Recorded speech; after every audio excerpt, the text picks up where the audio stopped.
Thank you, Chairman, and thank you, Jane, for the question.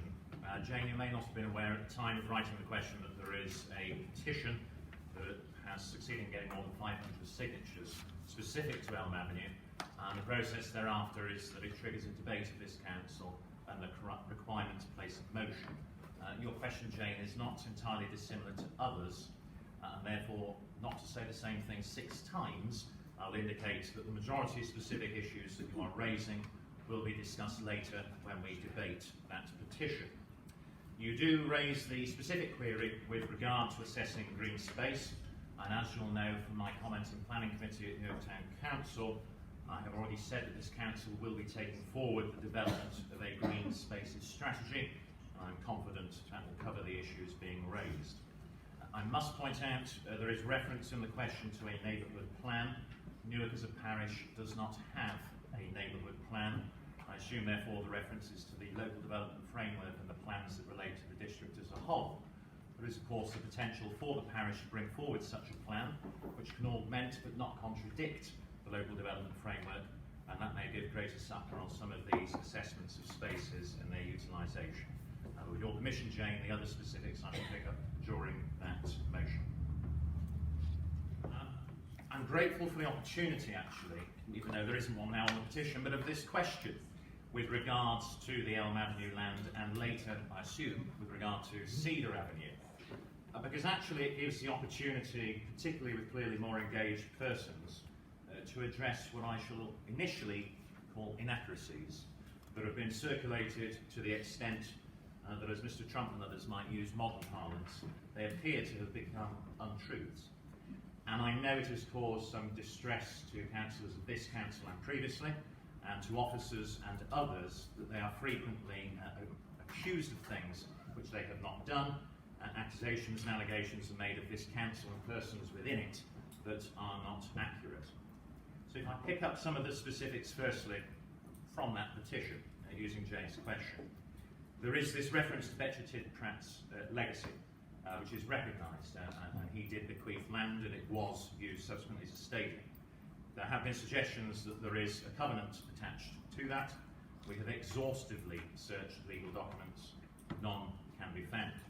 Therefore, reference to legacy is only to the original intent, and if we were to observe that with very many things in the fine history of Newark, very many things have changed, not everything can observe its original intent. There are suggestions that the land has been chained up and that prices were elevated so that nobody would use it. It was not operated by this council at the time. If that is true, which I very much doubt, it is not an allegation that can be put at this council's door. What we do know is that the space that was used for football and has several times had grants to try and repair those facilities was not being used and has not been used for some time for those sporting purposes. It has been fenced and chained.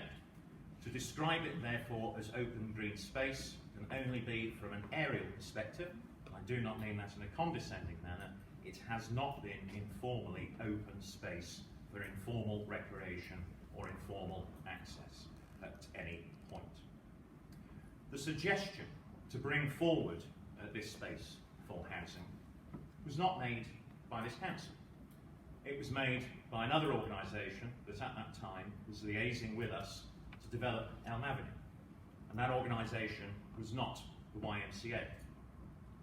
And it was thought that the monies raised from that land, which would have to be reapplied to any such facility, would plug the gap in the business plan of that then organisation, not the District Council, not the YMCA.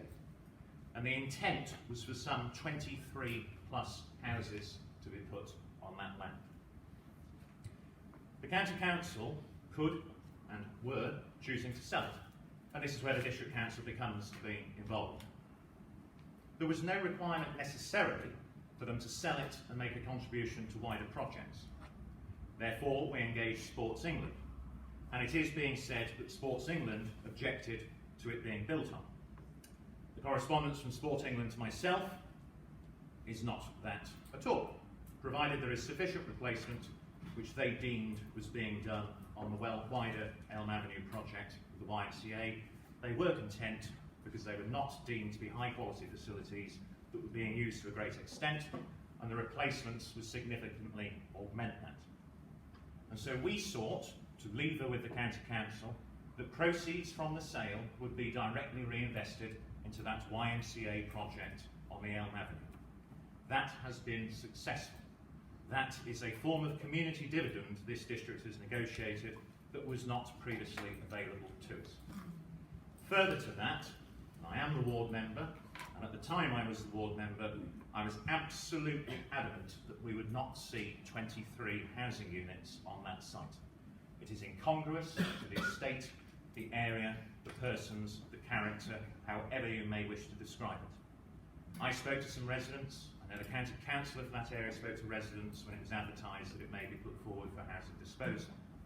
And initially there was pushback, which one might expect. But some were contented that it would ease some of the traffic congestion experienced when there had been matches.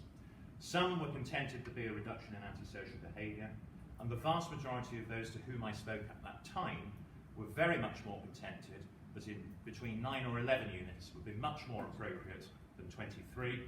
And when I explained that the dividend would be reinvested, again, more were content. Not all, not pretending that for one moment, but many were. So I'm going to iterate, just before I progress, space that was not open, not recreational, allocated for sports, being re-provided with a capital investment sum into the YMCA, which Jane, yourself, the petition and others suggest cannot be used for people because it's not free to use. It's very true, not all of it is free to use. But the YMCA's very purpose and intent is to work through bursaries and social schemes to ensure that those that cannot afford these facilities do not have to pay for these facilities.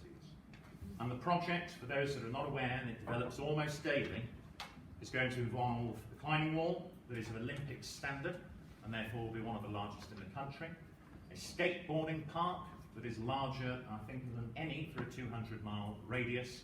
These are nationally significant investments in little old Newark that not only put us on the map, not necessarily that that is important, but bring the attention of Nottingham Trent University, who wish to work with us on social mobility, also referenced in the petition, that bring other powers and universities, the UK Child Commissioner, to come to Newark to see what we can do, not just to provide sports facilities, but to enhance the livelihoods of people in our town and our district. And I think all of us will know there are persons in this town that need that assistance, absolutely. The petition referenced that open space assists people with regard to social mobility. 884 specific persons need assistance with that in this district if we are to move a quartile or two higher. That will not be done through an open space. I'm not going to deceive anybody. That will be done with intensive programmes, proper engagement, and the schemes that the YMCA are looking to bring forward reward younger people for their positive attitudes and behaviours and work within society and getting education and work. In that respect, this land, through what is being proposed, does contribute to improving social mobility and does contribute to the lives of people going forward.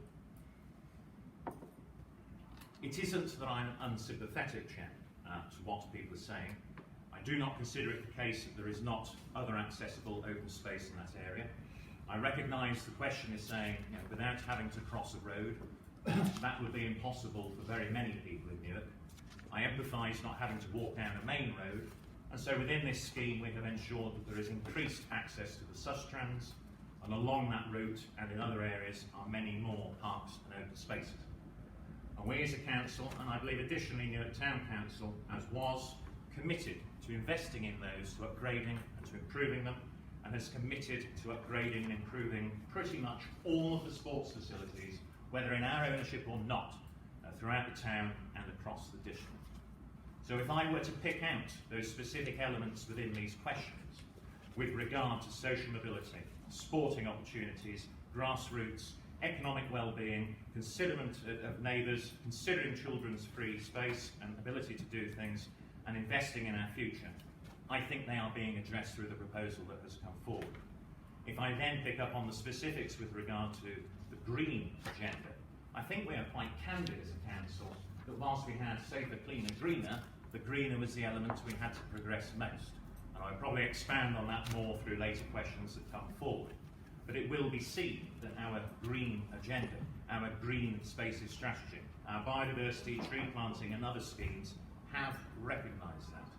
But to simply say any area of space will be protected and sacrosanct come what may is a dishonesty to the public, to the electorate and others.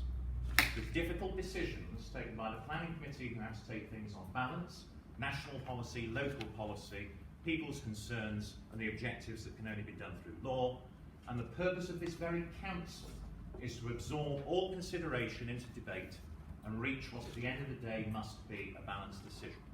I have to answer these questions, Chairman, but on behalf of every councillor in this chamber, irrespective of hue, location or political colour, I believe in all these circumstances, given what I said, with not only evidence, but be proud of the decisions and the balance that has been taken forward.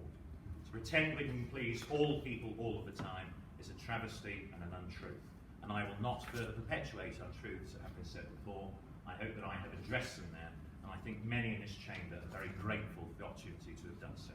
Yeah, well said. Thank you.